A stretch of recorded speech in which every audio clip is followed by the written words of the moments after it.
Can humans become immortal? Actually, it has sort of happened already, but the results were not good. In 1993, a baby girl named Brooke Greenberg was born in Baltimore and appeared to be a normal child.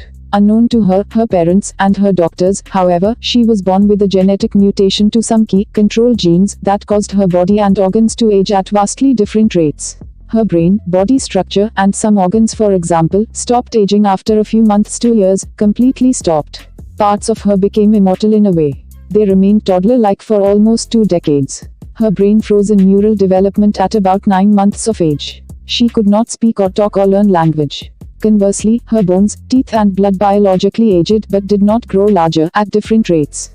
Geneticists studying her in America had to name a new condition for her, called Syndrome X. Here is a photo of her at age 20. Several media outlets, including NBC's Dateline, did stories about her and even called her immortal, an obviously eye-catching claim. Fortunately, her family was very caring and she remained with them. She died in 2013 at 20 years old of a rare cartilage bone condition probably related to her genetic abnormalities. The photo above is of her shortly before she died. Note that the definition of immortality does not include indestructibility. Immortal organisms could still suffer injury or death.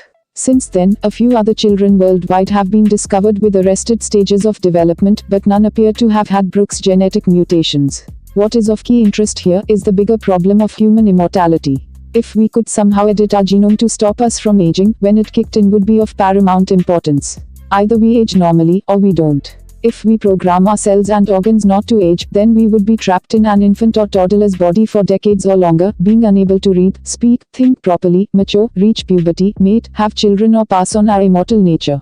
What good is immortality if we can't talk, walk or grow up?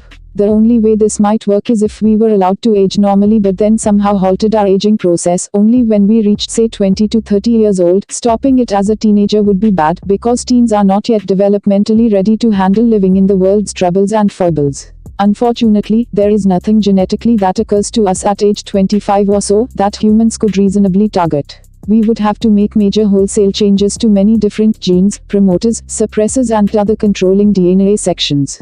Timing of this change genetically would be the toughest, most complex biochemical problem our species would ever face, even if we had the brains to do it. Also, the odds of some scientist making a big mistake and creating a freak would be high. In the meantime, we would probably blow each other up, poison our planet, destroy the atmosphere, biologically attack each other, create genetic super soldiers that hunt us down, or die of nuclear war.